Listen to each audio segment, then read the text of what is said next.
Bom, antes de começarmos aqui a palavra, eu queria muito te pedir um favor, que você estendesse a mão para mim, na minha direção sim, me abençoasse. Peça ao Senhor para me abençoar, para me usar, para falar assim: Senhor, usa esse cara aí, independente do que ele preparou, independente das dificuldades dele, Senhor, ele é apenas um vaso, usa ele, Senhor, fala comigo. Estende as mãos para mim, irmão, ora por mim. Deus Pai Todo-Poderoso, louvado seja o Teu nome. Nós Te glorificamos, Senhor, e Te agradecemos, Senhor. Essa é a Tua palavra. Nós Te apresentamos, Pai Santo. Nós queremos, Pai, ouvir o Teu coração. Ouvir, Senhor, e aprender contigo, Pai. No nome de Jesus Cristo. Toda a nossa intenção, Pai, é que o Senhor, Pai, seja glorificado. É que o Senhor seja exaltado. É que o Senhor seja colocado num lugar de destaque aqui dentro dessa igreja. Nós queremos, Senhor, Te cultuar. Queremos, Pai Santo, engrandecer a Ti, Pai. Nós queremos, Senhor, falar das Tuas maravilhas. Queremos proclamar, Senhor, o Teu reino nessa terra. Queremos, Senhor, escutar instruções, Pai, diretamente do Senhor. Eu Te peço, Pai Santo, destampe os nossos ouvidos e fala conosco, Senhor, em nome de Jesus. Que essa palavra, Senhor, possa frutificar em nossos corações e nos trazer alimento, Pai querido, nesse dia, em nome de Jesus. Amém, amém. Pode se sentar, irmãos, obrigado.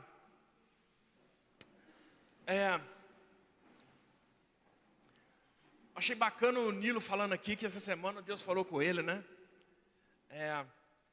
E ele acabou entendendo de que precisa de melhorar algo, não é isso, irmão? Recentemente eu e a minha esposa fizemos um propósito com o Senhor. E a oração do nosso propósito era: Senhor, sonda o meu coração e vê se há em mim algum caminho mau. Irmãos, eu confesso para vocês que eu achei que não tinha nada. E aí ao longo desse propósito eu descobri muita coisa errada que eu precisava de mudar. E eu peço ao Senhor, falo assim: Senhor, me ajuda, porque eu não consigo sozinho. E eu queria deixar isso, aproveitar esse gancho do Nilo aqui, e deixar esse desafio para vocês, de que vocês irão se surpreender, se vocês realmente, de todo o coração, colocar a sua vida diante de Deus, e pedir a Ele, para que sonde o seu coração e te mostre quem você é. Eu tenho certeza, você vai ficar surpreso do quão pobre, miserável e nu que você é. Foi isso que aconteceu comigo. E eu confesso que eu fiquei chocado. Às vezes a gente acha que está tudo bem, mas não está. Tá certo? Bom, o título dessa mensagem aqui é Enraizados na Verdade. Eu compreendo e compreendi do Senhor que quanto mais profundo a gente coloca as nossas raízes nele, mais saudável e viável vai ser a nossa vida aqui na terra. E eu queria apresentar aqui para nós hoje dois tipos de pessoas. Uma pessoa que anda em verdade, que tem o prazer na humildade, na sinceridade diante de Deus. E te apresentar também um tipo de pessoa que se baseia em aparências e que se em falsas sensações de verdade. A pessoa ela busca para ela mesma situações, dogmas, doutrinas e pessoas em volta, de forma que de alguma maneira o seu ego possa ser alimentado. E eu quero mostrar para vocês aqui, biblicamente, que isso é um perigo. E fazer essa reflexão no dia de hoje é o nosso propósito aqui. O Nilo me ajudou bastante, dando essa introdução para mim aqui na hora da oferta. Porque é exatamente isso que eu quero propor para nós aqui hoje. Ver em que posição eu estou. Será que eu estou agindo de uma forma verdadeira? Será que eu estou aprofundando realmente as minhas raízes em Deus? Ou será que eu estou vivendo de aparências? Será que eu estou vivendo buscando agradar sempre a mim mesmo? Não estou falando, irmãos, que seja errado você buscar o prazer próprio. O errado é viver nesse lugar. Deus não nos chamou para isso. Deus nos chamou para ser bênçãos e para poder exalar o bom perfume dele, não é? De alguma maneira, né, Deus espera de que nós possamos amar uns aos outros, né? De alguma maneira a gente possa suportar uns aos outros, né?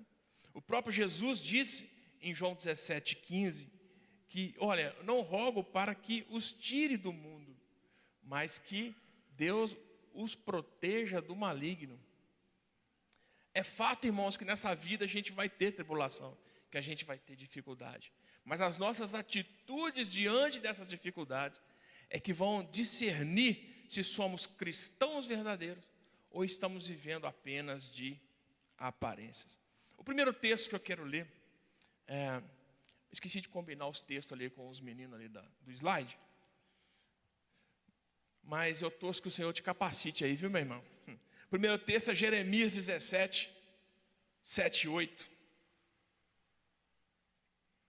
Jeremias capítulo 17, 7 e 8, isso, obrigado. Mas bendito é o homem que confia no Senhor, cuja confiança nele está. Ele será como árvore plantada junto às águas, e que estende as suas raízes para o ribeiro. Ele não temerá quando chegar o calor, porque as suas folhas estão sempre verdes, e não ficará ansiosa no ano da seca, e nunca deixará de dar fruto. Até aí tá bom, obrigado. E nunca deixará de dar fruto. É interessante a gente pensar nisso. A gente pensar o tanto que nós precisamos do Senhor para termos uma vida saudável aqui nesse mundo. Eu quero ler aqui algumas parábolas para poder mostrar para nós e trazer para nós esses dois tipos de pessoas que eu mencionei no começo. A primeira parábola que eu quero mencionar é a parábola do joio e do trigo, que está em Mateus 13, 29 e 30, irmão, por favor. Eu vou ler só esses dois versículos e vou explicar. 29 e 30. Ele respondeu, não, porque ao arrancar o joio, vocês poderiam arrancar com ele o trigo. 30. Deixem que cresçam juntos. Olha que interessante, irmãos. Eu queria que vocês prestassem bastante atenção. Deixem que cresçam juntos, até a colheita. Então direi aos encarregados da colheita: juntem primeiro o joio e amarrem-no em feixes para ser queimado. Depois juntem o trigo e guardem no meu celeiro. Olha, irmãos, a parábola do joio e do trigo, ela é conhecida, não é muito conhecida no meio cristão, e ela mostra um dono de terra que saiu a semear, e ele semeou sementes boas. Mas essa história conta que pela madrugada, quando ninguém estava vendo, o inimigo veio e semeou trigo no meio, e semeou joio no meio desse trigo. E é interessante a característica do joio, porque ele é muito parecido com o trigo. Só aqui já dá para a gente tirar o primeiro ensinamento. Muitas vezes estamos vivendo um evangelho achando que é trigo, mas é joio. Pelo fato de se parecer muito um com o outro.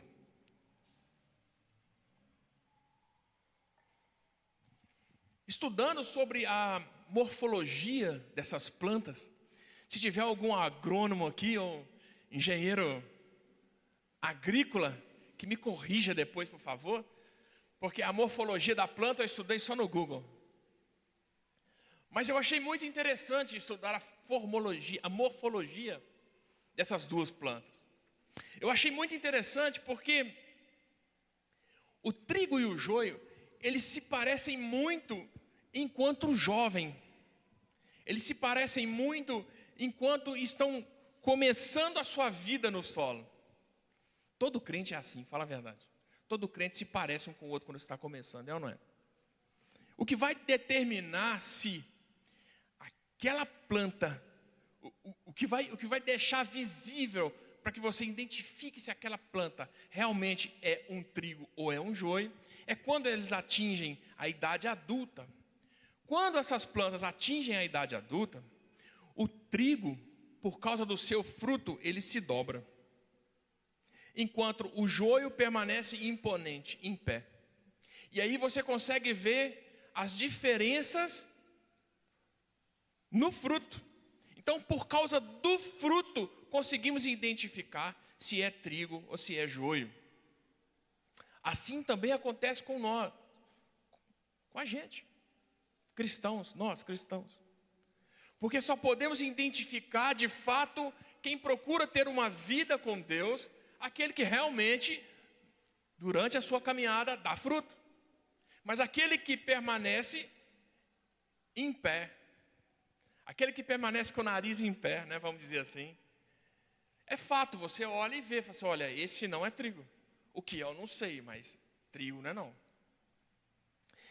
Uma outra característica da morfologia do trigo e do joio é que o trigo possui raízes profundas. E essas raízes profundas e extensas é para que ele possa absorver de uma forma eficaz os minerais e a água do solo. Mas o interessante que eu percebi é que quando o joio é plantado do lado do trigo, imagine comigo, ó, aqui quer ver, Mateus, faz favor, vem cá. Deixa eu fazer diferente, vem cá, meu filho, me ajuda aqui, meu cobaia. Menino bonito, só. Não, eu não vou chamar você de joio, não, tá bom? Faz assim com o braço esquerdo, por favor, assim. Imagine que o braço do Mateus aqui é a raiz do trigo. E o joio, então, é plantado aqui. A raiz do joio, ela começa a penetrar no solo. Só que ela é preguiçosa. Em vez de ela buscar os seus próprios minerais, ela faz assim, ó. Pegou? Obrigado, irmão. Ela enxerta. A raiz do joio, ela é preguiçosa. Não é? Qualquer semelhança é mera coincidência.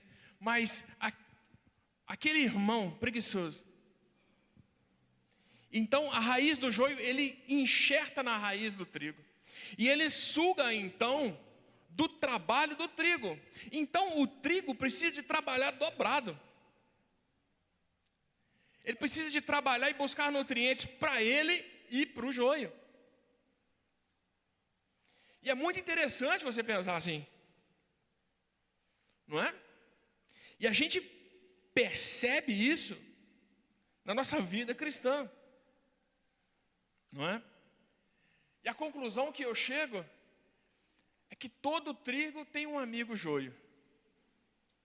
Essa é a conclusão que eu chego. E eu quero explicar isso.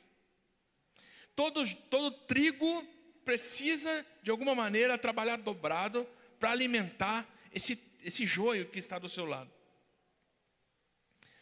E se vocês repararem, vocês vão ver que o joio, ele tem todas as características, então, do trigo. Mas ele não é trigo. É aquela velha história, parece crente, mas não é. Parece que tem vida com Deus, mas não tem. Parece que se arrependeu, mas não se arrependeu. Agora, o interessante é que quando Jesus disse para não arrancarmos o joio, volta no 29 aí, fazendo favor, irmão. Olha que interessante. Ele respondeu, não. Os discípulos perguntam para ele, volta ao 28, vamos ler em vez de falar. O inimigo fez isso, respondeu ele. Os servos lhe perguntaram, o Senhor quer que o arranquemos? Muitas vezes a gente fica doido querendo arrancar o joio, fala a verdade. Mas olha o que Jesus disse, olha, não, porque ao arrancar o joio, vocês poderiam arrancar com ele o trigo. Nós crescemos, irmãos, e vivemos uma vida com Deus, achando que, olha, nós não podemos arrancar o joio, porque não conseguimos identificá-lo. Mas eu quero mostrar para vocês aqui, que Conseguimos sim. Identificamos quem é trigo e quem é joio a partir do fruto. Mas a questão que Jesus disse é que nós não poderíamos arrancar esse joio, não por serem parecidos, mas porque ao julgar o joio, nós mataríamos também o trigo. Lembra de que a raiz do joio está conectada com a raiz do trigo? Se você identificar quem é joio e arrancá-lo, a raiz do trigo virá junto. Eu não sei se vocês já perceberam, mas alguns irmãos às vezes até saiam da igreja e alguns outros os acompanham. De alguma maneira esse irmão tem alguma dificuldade, ou se cria-se alguma barreira emocional. Enfim, na igreja não somos perfeitos, né? A igreja é um hospital de almas, onde todos nós somos dependentes do Senhor e precisamos dele a cada dia. Mas eu fiquei pensando nisso. Agora, olha que interessante. Quanto mais o trigo busca nutriente em Deus para sustentar ele e o joio, mais ele se fortalece. É interessante, não é? Então, na verdade, qual é o benefício do joio? Fortalecer o trigo.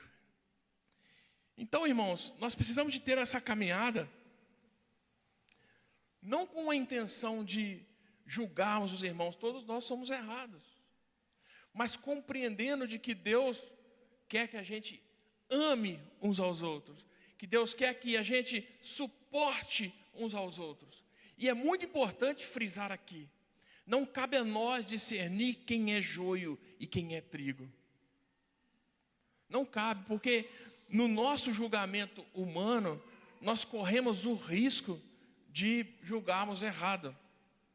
Por mais que a gente veja claramente os frutos. Uma outra parábola que eu quero ler é Marcos 11, 13 e 14. Diz assim, ao observar a certa distância uma figueira com folhas, foi ver se encontraria nela algum fruto. Aproximando-se dela, nada encontrou, a não ser folhas, porque não era tempo de figos. Então Jesus disse à figueira: ninguém mais coma do seu fruto. Os seus discípulos ouviram dizer isso. Tá bom aí. O cenário deste texto, agora eu quero apresentar para vocês uma outra situação. O cenário desse texto é: Jesus estava indo ao templo para combater o farisaísmo, né? Para confrontar o farisaísmo, para combater a hipocrisia. Esse é o contexto dessa história. Jesus estava vindo de Betânia, tinha ido para Betânia descansar, e estava indo para o templo, onde acontece aquela famosa história onde Jesus derruba as barracas dos cambistas, não é? E então o contexto aqui é confrontando o farisaísmo, combatendo a hipocrisia, não é? E aí, no meio do caminho, Jesus então encontra essa figueira. Ele encontra essa figueira, e essa figueira apresentava folhas, o texto diz. Mas não era tempo de figo. Como assim? Como assim?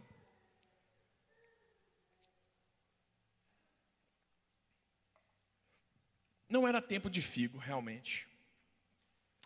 Eu não sei se vocês conhecem o ciclo da figueira, mas a figueira, quando ela está num período sem fruto, ela tem as folhas bem pequenininhas e ela traz assim uma aparência de seca. Então, quem olha a figueira de longe, nesse período da fase da vida da figueira, acha que ela não tem folhas, mas ela tem, são folhas pequenininhas. Alguém já viu? Eu já. Já viu, irmão? Aí já viu também. Então, a figueira, o início do ciclo dela, são folhas pequenas. E a aparência de longe é como se fosse seca. E à medida que a figueira, ela desenvolve essas folhas, o figo aparece no caule. Eu também pesquisei a respeito sobre o ciclo da figueira. E eu percebi uma coisa muito interessante. O figo que a gente come como doce de figo, né? No Natal a gente come muito doce de figo, né? Não sei se vocês gostam, eu gosto. Mas esse figo que a gente chama de fruto do figo, na verdade é um pseudofruto. O que é isso? A flor, ela não emerge em um fruto, mas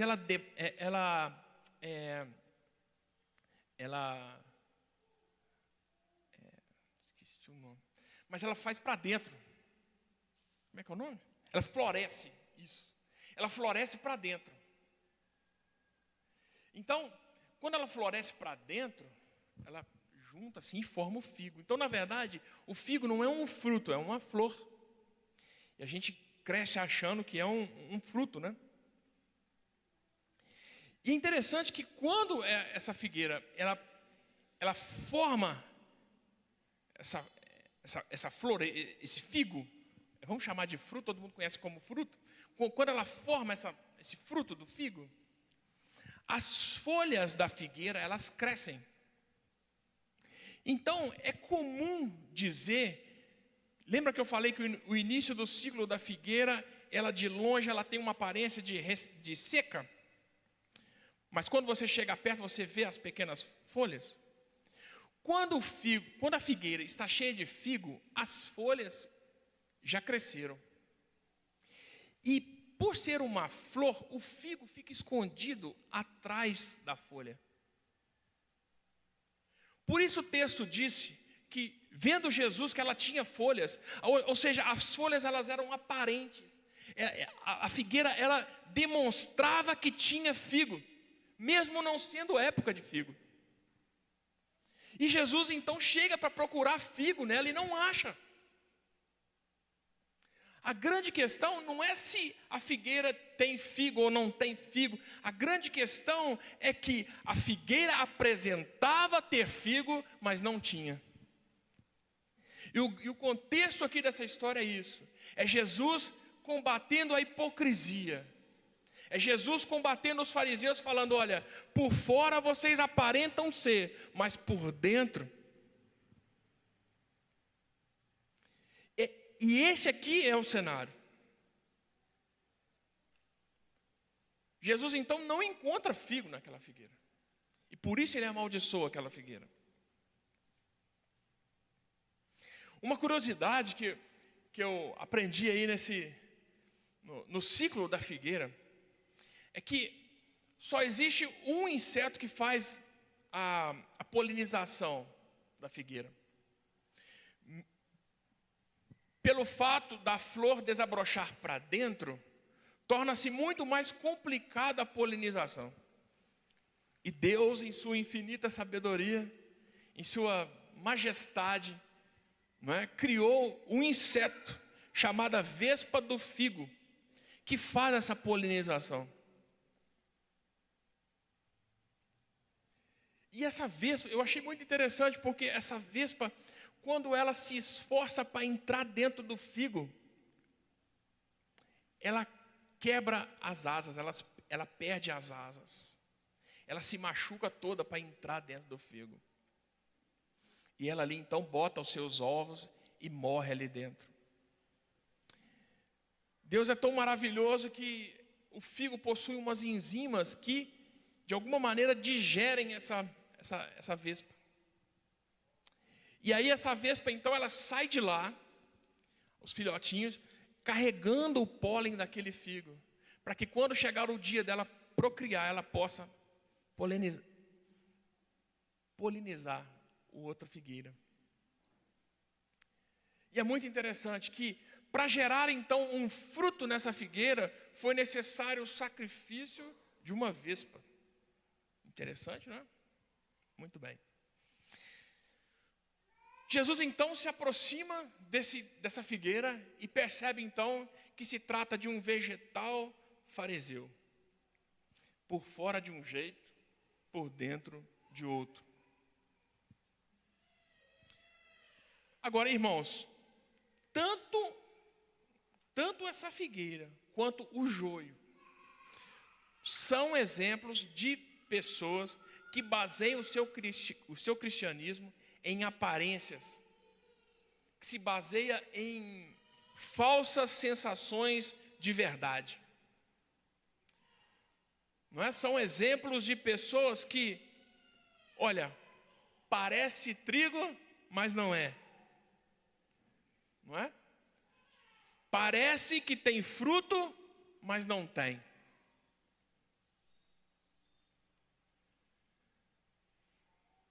Uma outra parábola que eu quero ler. Lucas 13, 6 e 9. De 6 a 9, isso. Então contou essa parábola. Um homem tinha uma figueira plantada na sua vinha. Foi procurar fruto nela, mas não achou nenhum. Por isso, disse ao que cuidava da vinha: já faz 3 anos que venho procurar fruto nessa figueira e não acho. Corte-a. Por que deixá-la ocupar a terra? O homem respondeu: Senhor, deixa-a por mais 1 ano, e eu cavarei ao redor dela e adubarei. Talvez dê fruto no futuro, caso contrário, corte-a. Esse exemplo dessa figueira plantada no meio de um vinhedo, de uma vinha, né? É um claro exemplo de clareza e honestidade diante de Deus. Porque essa figueira, ela não chega para você e fala assim: olha, eu pareço uma coisa, mas não sou. Eu aparento ter algo, mas não tenho. Mas essa figueira, ela não esconde a sua esterilidade. Ela é verdadeira. Por mais que tenha 3 anos ali, que não dava fruto, ela era verdadeira diante do seu dono. A ponto do dono olhar e falar assim: olha, corte-a. Não é? 3 pontos nessa parábola que eu queria conversar aqui com vocês. Reparem que o primeiro ponto é a figueira na vinha. É muito estranho, não é? Parece que está num lugar errado. Parece que essa figueira foi plantada num lugar errado, não parece? O que uma figueira está fazendo no meio de uma vinha?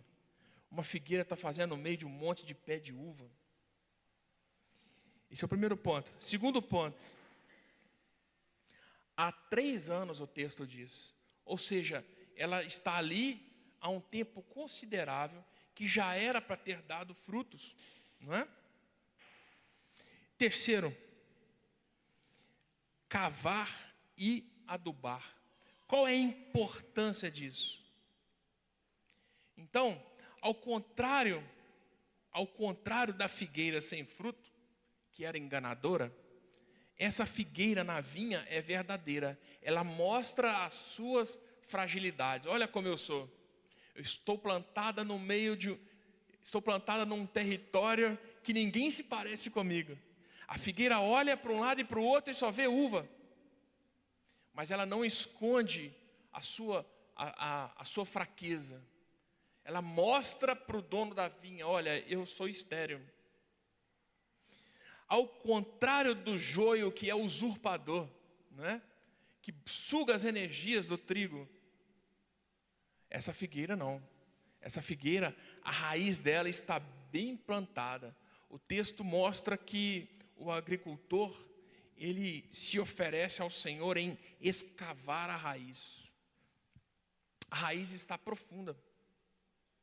Essa figueira, por mais que ela não esteja baseada, não esteja com seus fundamentos no lugar correto, ela vive por si só. Ela não usurpa de ninguém ao seu lado. Então, essa figueira, ela está numa vinha. Ela está num lugar errado. Não é? Muitas vezes podemos exercer o cristianismo, estarmos dentro da igreja, olhar para um lado e para o outro e pensarmos assim: cara, eu acho que eu estou no lugar errado. Ou às vezes você está lá dentro do seu trabalho, não é? E você olha para um lado e para o outro e fala assim, cara, eu não faço o que esse pessoal aí faz. Eu estou no lugar errado, eu me sinto no lugar errado. Ou então você olha para si mesmo e pensa assim, cara, eu já sou crente há 10 anos, 14, 15, 18 anos, e eu nunca dei fruto. Eu nunca aceitei Jesus como meu Salvador. Eu nunca fui no encontro com Deus, Parece que é uma vida de mornidão, uma vida sem propósito. E é interessante que o texto mostra que o agricultor, olha o verso 9, por favor, de novo. O 8. O homem respondeu, Senhor, deixa por mais um ano, e eu cavarei ao redor dela e adubarei. Quem sabe o que é adubo? Amém. Não é uma coisa boa não é nada. É esterco, adubo é esterco, irmão. Esterco vem da palavra humus, a origem, né? Humus, que é também a origem da palavra humildade. O que esse agricultor está dizendo é o seguinte, olha, eu vou expor os fundamentos dessa figueira, eu vou colocar humildade na raiz dessa figueira, e quem sabe ela dá fruto. Quem sabe ela dá fruto. E aí se não der, o Senhor corta. Muitas vezes nós estamos na igreja achando que estamos precisando de óleo, né? Óleo de unção. Mas na verdade a gente está precisando de humus, né? Muito interessante, irmão, pensar assim. Estar enraizado na verdade não te isenta de dificuldades, mas mostra sua dependência contínua da misericórdia de Deus. E às vezes, irmãos, realmente nos sentimos como essa figueira, fora do contexto. Para onde você olha, você só vê uva. E você está ali, tentando dar figo. Eu quero te dizer, irmãos, que ouse acreditar de que Deus pode fazer na sua vida infinitamente mais. Tudo aquilo que pensamos e de que pedimos. A única coisa que precisamos ser é sinceros. Precisamos ser sinceros diante de Deus. Assim como essa figueira, plantada no meio de uma vinha. Você pode se sentir deslocado, se sentir infrutífero. Mas ouça, meu irmão, não vive em hipocrisia, não viva em hipocrisia.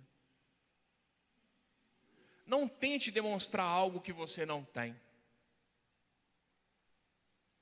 E não tente viver às custas do cristianismo do seu irmão. Não procure colocar as suas raízes na fé alheia. Seja sincero diante de Deus. Busque profundamente o Senhor. Forme suas próprias raízes. Como eu disse aqui no início, olhe para o Senhor e fala assim, Senhor, sonda o meu coração e vê se há em mim algum caminho mau. Será que o que eu estou apresentando ao Senhor é verdadeiro? Eu te convido, eu te desafio a fazer isso. Você vai se surpreender. Podemos viver achando que é trigo, mas estamos nos comportando como joio. Podemos mostrar folhas grandes para, de uma forma aparente, demonstrar aos outros que temos um fruto escondido. Mas quando se chega perto, percebe de que a raiz é frágil e não tem fruto nenhum no caule. Nós podemos parar e refletir sobre isso e pegar exemplo dessa figueira no meio da vinha É um convite ao arrependimento. E esse arrependimento, ele precisa começar pela sinceridade diante de Deus. Ser sincero diante de Deus. Olha, Senhor, eu estou aqui há 3 anos, mas eu não produzi figo nenhum. Olha, Senhor, eu olho para um lado, eu olho para o outro, eu só vejo uva. Eu não sei porque as minhas folhas são diferentes. Mas olha, Senhor, de uma coisa eu sei que sou estéril, mas eu estou aqui, Senhor. Uma coisa eu sei, eu não vou mentir para o Senhor. Eu não vou tentar apresentar algo que eu não tenho. Eu não vou usurpar do meu irmão. Fazer isso na esperança de que alguém se importe. Olha que interessante. Olha o que diz Êxodo 32. Eu não notei aqui não, mas eu acho que é o 10. Êxodo 32, 10. Olha aí, por favor, irmão.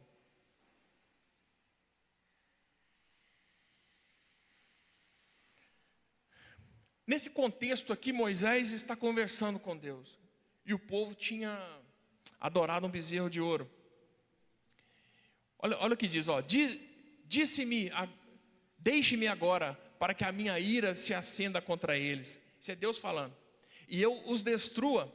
Depois farei de você uma grande nação. 11. Moisés, porém, buscou o favor do Senhor. Olha que interessante. Buscou o favor do Senhor, o seu Deus. E clamando: ó Senhor, por que se acenderia a tua ira contra o teu povo, que tiraste do Egito com grande poder e forte mão? 12. Por que diriam os egípcios: foi com má intenção que ele os libertou, para matá-los nos montes e bani-los da face da terra? Abandona o furor da tua ira. Olha o que Moisés está falando com Deus, gente. Moisés está falando com Deus, fala assim: Senhor, abandona essa ira que você está com ela aí. É como se Moisés estivesse pregando para Deus ali. Fala assim: Deus, faz isso não. Tem piedade e não tragas este mal sobre o teu povo. Pode pular para o 14, Isso. Sucedeu, olha que interessante. Sucedeu que o Senhor se conteve de trazer o mal que ameaçara contra o povo. Olha, irmãos, Deus queria destruir o povo porque o povo tinha pecado. E Moisés vira para Deus e fala assim: Senhor, faz isso não.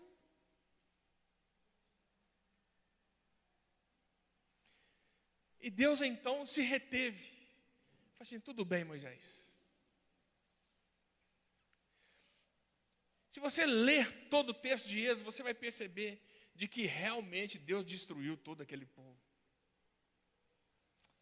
A Bíblia diz que só Caleb e Josué entraram na terra prometida. Toda aquela geração pereceu no deserto. Mas você sabe o que conta de verdade? O que conta de verdade é que Moisés se importou, cara. Moisés olhou para um povo pecador e falou assim: Deus, tem misericórdia. Senhor, não venha com tua ira. Senhor, se arrepende da tua ira. Tem uma versão da Bíblia que fala assim: Deus, se arrepende. Como que Deus vai se arrepender? Se arrepende da tua ira. Sabe, irmãos, o Senhor espera que alguém se importe, que alguém tenha coragem de dizer: deixa comigo. É isso que o Senhor espera. Quando olhamos para os irmãos cheios de dificuldade, se apoiando no outro, sem profundidade, tendo um comportamento hipócrita, mostrando por fora que existe um fruto, mas por dentro não. O que Deus espera é que alguém se importe, é que alguém bate no peito e diga: deixa comigo, eu vou cavar, eu vou adubar, eu vou ensinar. O que Deus espera, irmãos, é que a gente tenha coragem de bater no peito e dizer assim: olha, Viçosa é problema meu. Você tem coragem de fazer isso? De bater no peito, em vez de você esperar A ou B fazer. É você bater no peito e falar assim: olha, Viçosa é problema meu. A minha rua é problema meu. Deixa comigo, Senhor. O meu trabalho será influenciado pela minha vida. A minha família será influenciada pela minha vida. Você tem coragem de deixar os seus amigos ler o evangelho que existe em você? Sabe, irmãos, muitos estão perdidos aí fora. Nós sabemos disso. Mas muitos desses que consideramos perdidos nunca irão ler a Bíblia. Nunca irão parar numa mesa e ler uma parábola, um provérbio, um salmo. A única Bíblia que eles irão ler é a Bíblia que você carrega. É a Bíblia que está dentro do seu coração. É o seu comportamento. É como você responde a uma dificuldade. É como você responde a uma tribulação. É como você se comporta no dia que você é injuriado. É como você se comporta no dia que fazem mal para você. As pessoas, irmãos, elas vão olhar para você e vão falar assim: olha, cara, fulano fez isso com ele, mas ele perdoou. As pessoas querem olhar para você e ver um cristianismo genuíno. E ver que você demonstra com suas folhas que tem fruto, mas quando você arreda a folha, realmente tem fruto. É quando olham para você e veem que a sua raiz, ela não é rasa, ela não pega atalhos, ela não usurpa da fé de ninguém, mas ela busca suas próprias raízes em Cristo.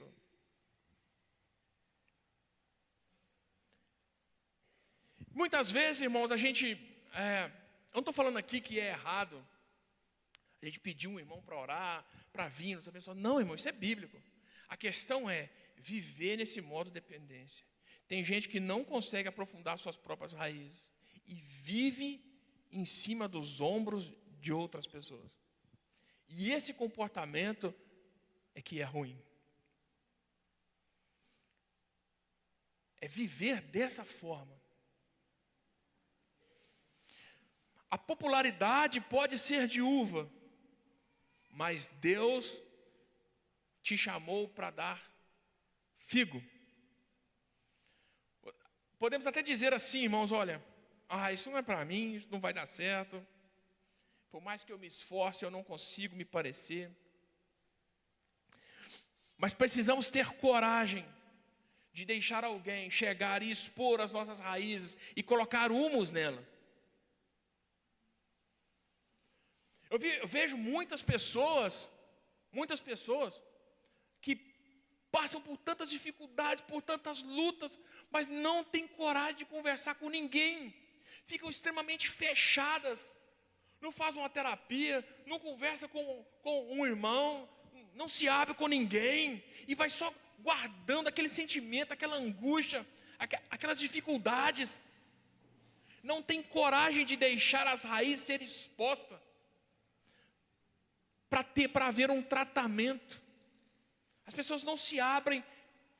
Por um lado eu até compreendo, porque existem muitas pessoas que não querem o bem, mas querem o mal. Eu compreendo, mas isso não pode ser um fator que nos tire essa oportunidade de poder se abrir com um irmão.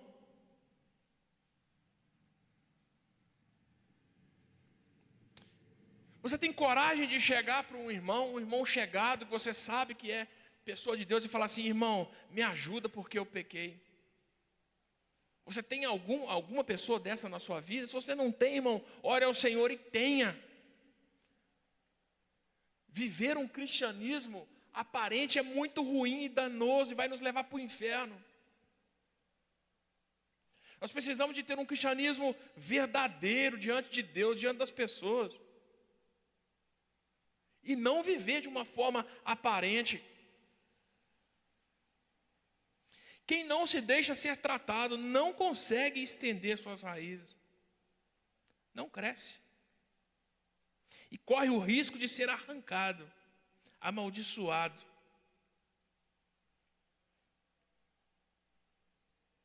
Eu queria chamar o Ministério de Louvor, por favor.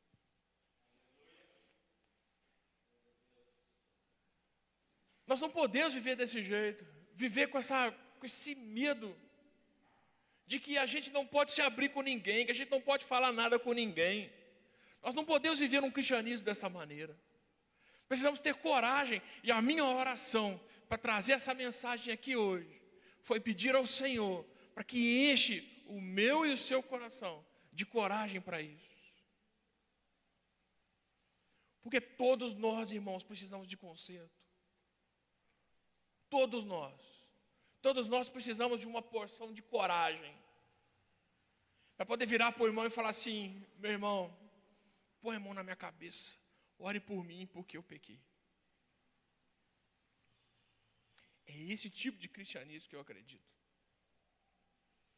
Eu não acredito num cristianismo de faz de conta, que aparenta uma coisa, mas faz outra, que parece que é crente, mas não é, que parece que tem fruto, mas não tem, que parece que se arrependeu, mas a sua vida está toda atolada em pecado.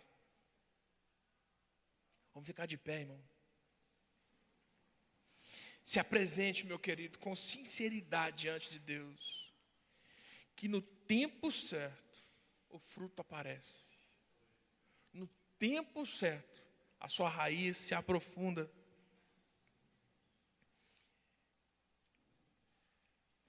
E eu espero que vocês, de uma forma muito saudável, busquem alguém para conversar.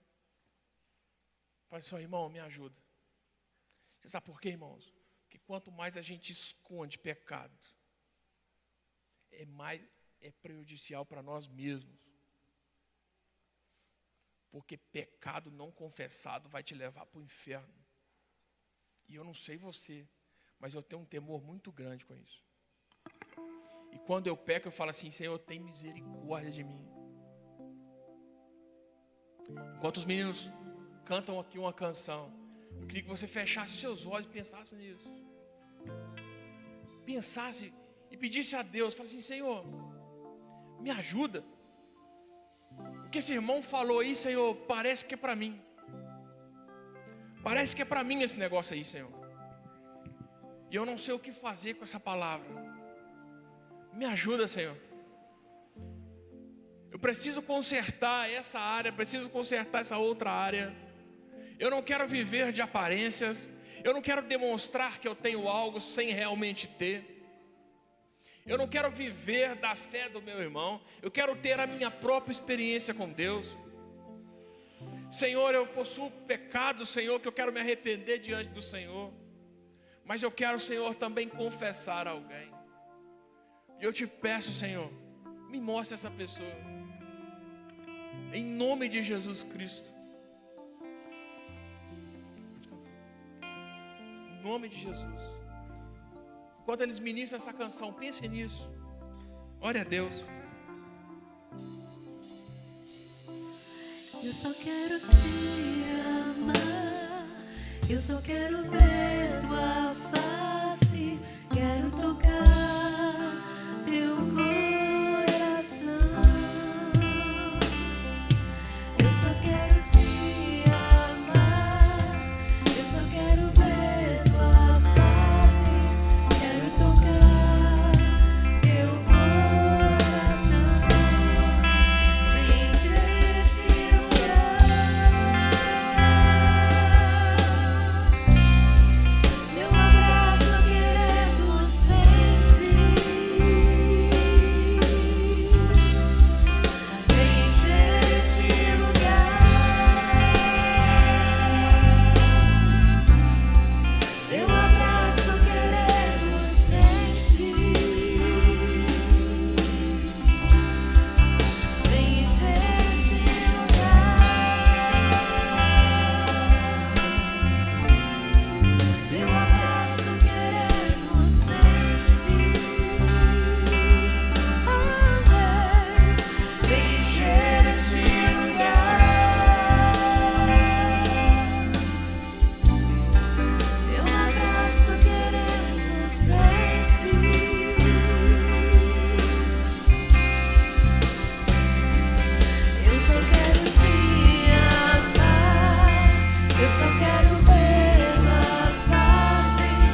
verdadeiros, dias, Senhor, verdadeiros diante do Senhor.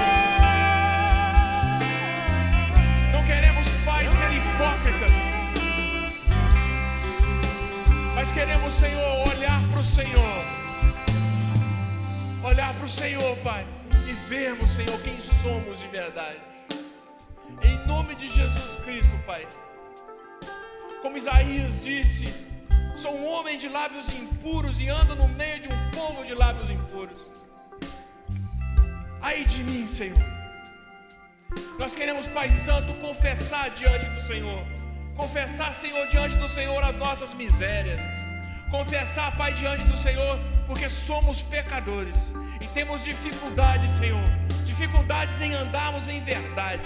Dificuldades, Senhor, em caminharmos, Senhor, de uma maneira justa. Temos dificuldades, Senhor, em amar o nosso próximo. Temos dificuldades, Senhor, em amar o Senhor, Pai, o nosso Deus Todo-Poderoso. E nós te pedimos, Senhor, misericórdia. Abrimos, Senhor, as nossas bocas, Pai, e dizemos, Senhor, tem misericórdia. Nos ajuda, Pai querido. Nos ajuda, Senhor, que de nós mesmos, Senhor, nós não conseguimos. A Tua palavra diz, Pai, que é o Teu Espírito que nos convence. É o Teu Espírito que nos convence do pecado e do juízo. E nós clamamos, Senhor, te pedimos, Espírito Santo, venha em nosso favor. Tenha misericórdia de nós. Em nome de Jesus é que eu te clamo, Senhor, nessa manhã. Te peço, Pai querido,